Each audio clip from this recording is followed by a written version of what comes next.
What did the 70,000 eyewitnesses see at Fatima?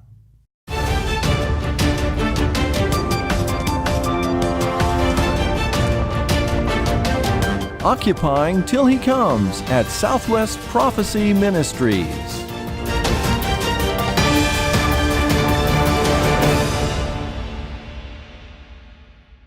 Welcome, friends. This is Dane Rome, your announcer for today's Last Days Beacon program. Thanks again for listening, and thanks for joining us. And just a reminder that these programs are supported by your gifts to this ministry. If you would like to contribute to this ongoing faith ministry, which deals with biblical prophecy and current events, simply go to our website to contribute. Our website address is www.swpm.us. You'll find a donate link on the homepage. The website address again is www.swpm.us. Thanks for your prayers and support for this ongoing faith ministry. We're doing a series of interviews with L.A. Marzulli regarding his new film entitled Fatima 2, Strange Phenomena. This film is explosive as it contains never-before-seen photographs from the 1917 events in Fatima, Portugal. Do these photographs prove that a disc-like object went over the crowd on the moors of Fatima almost 101 years ago? Does it validate many of the eyewitnesses who claim to have seen a dull silver disc? Well, let's join Dr. Snichter as he discusses this and many other amazing events that occurred at Fatima with researcher and filmmaker L.A. Marzulli. Well, thank you, Dane.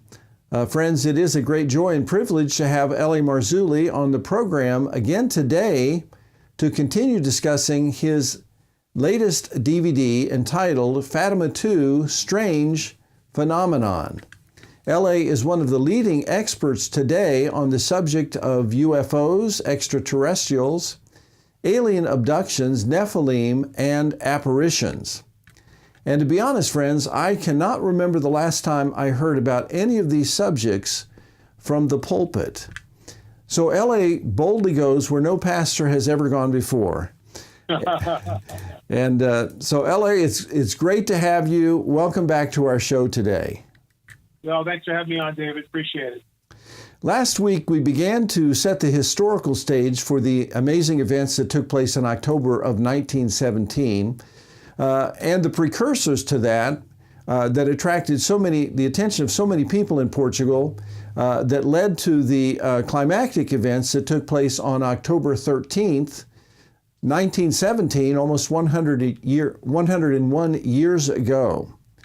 So share with our listeners how many people actually came to this event, where did this event take place, the time of day, and the weather conditions when this amazing set of phenomenon took place. Well, you're thinking of the October 13th so-called miracle of the sun. And what happened was in September, the children were asked by the magistrates, the priests, the officials of the town to go back and ask the entity for a sign. So the kids did that. They went, and when the entity appeared, they said, "We need to see a sign." So the entity said, "Okay, on October 13th, a month from now, there will be a sign." So the word gets out, and upwards of 70,000 to 80,000 people show up on the moors of Fatima on October 13th. It's been raining pretty much all morning. There's actual black and white photographs from the photographer who was present, Joshua Benolio, who show a sea of umbrellas. But finally the rain stops and the clouds part around noon, 12:30, 1 o'clock, right around in that time period. The clouds part, and the sun's there, and everybody sort of rejoices, but there's still no sign. Then what happens, according to the witnesses, a cloud moves in front of the sun. And from that cloud that's now in front of the sun comes a spinning silver disc, a dull silver disc, which falls like a leaf over the crowd and then spins and goes back up. It does this 3 different times before it does what we call the flyby. And the flyby is when this craft flies less than 100 feet over the crowd of people gathered in Fatima. And this is where a lot of phenomena happen. Car windshields exploded. Gasoline spontaneously combusted. People underneath the path of this object experienced radiation, like sunburn on their skin, burns on their skin. There was also something which they call angel hair, which fell over the crowd. It was not this warm, fuzzy thing. It was really very, very intense. People thought it was the end of the world, for crying out loud, and that's why the reaction was this way. It's all over the map from the witnesses. Witnesses see different things, and we know that this can happen. I had a woman that was at Conyers, Georgia apparition decades ago in the 90s when it happened, and she told me that she was standing in the field, looking up, looking at the phenomenon above her head, and her fiance was right next to her, shoulder to shoulder. They're looking together at the same phenomenon above them. She sees a religious figure. He sees a UFO. How is that possible? How is that possible? And this is why you get, first of all, what's going on there is a supernatural event. And so this is why you're getting different reports from different witnesses. But we've got reports from doctors and lawyers who basically stayed on the record from 1917. They looked up and saw a dull silver disc. The verbiage dull silver disc is used over and over and over again. Now, in 1917, there's no, the words UFO, flying saucer are not part of a lexicon, not part of the vernacular. Those expressions would not be used until mid-20th century. So people standing in a field, there's nothing in their grid to prepare them for what they're seeing. They call it a dull silver disc, which in my opinion was a UFO that they saw. It definitely was not the sun. If the sun is as big as and we show this in the film, if the sun is the size of a watermelon, and in comparison to that, the Earth is the size of a match, if the sun came even close to where the Earth, we'd all be dead. There'd be nothing left here. We'd all burn up. So it wasn't the sun. It was also a local phenomenon. The so-called miracle of the sun happened over Fatima. People in Germany didn't see anything. People in France didn't see anything. In the UK, and certainly nothing over here. So whatever it was a local phenomenon seen by the 70 or 80,000 people standing in that field. And that begs the question, it's not the sun. If it wasn't the sun, then what was it? Why is it only seen in the just above the people in Fatima? And all that to say that once again, when we start dissecting this and going into it, we see that something else is going on here.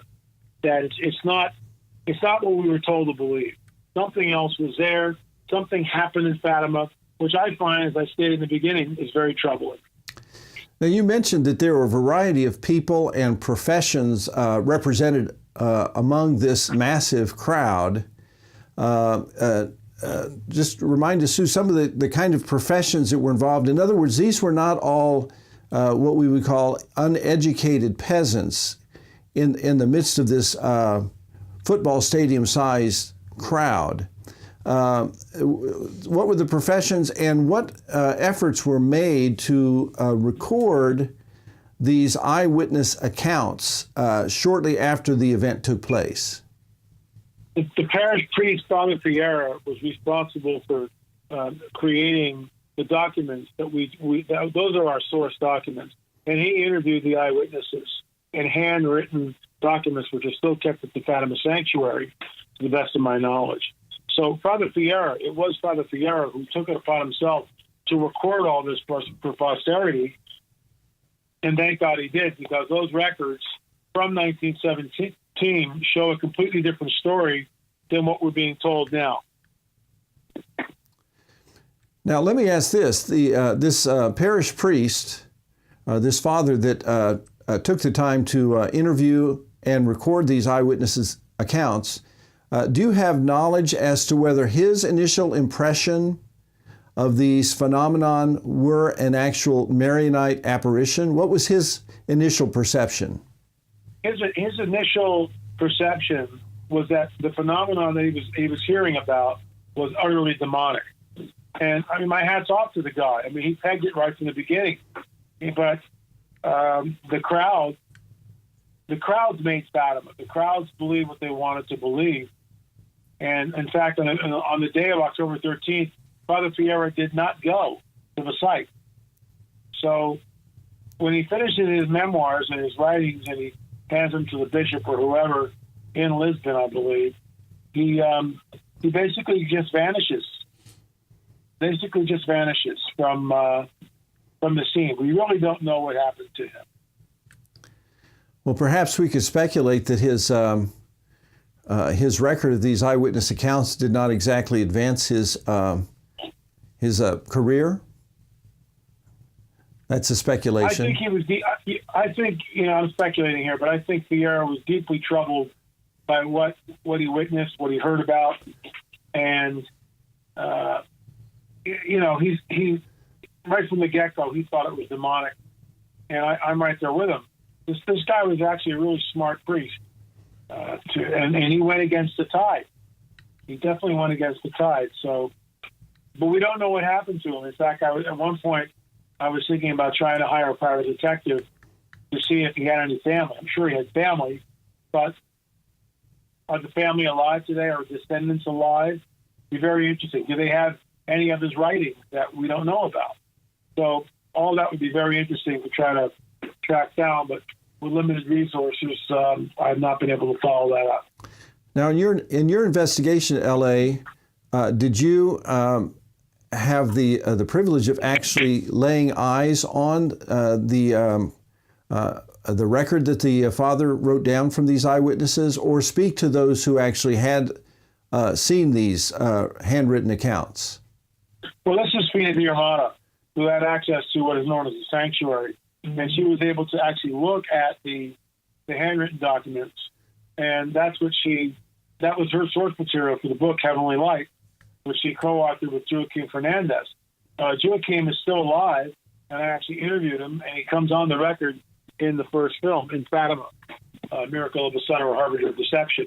So that served as the source material, and all the people that we discussed and that made it into the film, all of them have had access one way or the other to the source documents from 1917, and they make a really cogent point that the only documents that they believe, and I'm right there with them on this, are worth anyone's time are the original 1917 documents. The documents that come later, 11 years after the event, seem to be managed, in my opinion. There's a managed agenda to steer this thing the way the powers that be want it steered. I can certainly understand that. Well, we're going to just stop there for today. So, L.A., thanks for joining me for today's show. We're going to continue discussing Fatima 2's strange phenomenon next week. We've just begun to dig into the details of that and the research that went into it. So our announcer, Dane Rome, will now share how you may obtain a copy of this fascinating DVD, as well as 2 other amazing and recent L.A. Marzulli films. Thank you, Dr. Schnitger. Today, we're offering an amazing combination of films from L.A. Marzulli. Not only are we offering Fatima 2, Strange Phenomenon, but we're also offering 2 additional films from the Watchmen Chronicles series. These films are Fatima 1, Miracle of the Sun, or A Harbinger of Deception. And that's not all. We're also including, in their own words, UFOs are real. We're offering all 3 videos for the unbelievable gift offer of $24.95 plus $6 for shipping and handling. This is a regular $59.97 value for the amazing price of $24.95. To order this 3-pack video combo, go to our website, www.swpm.us, and click on the slider on the homepage. The website address is www.swpm.us.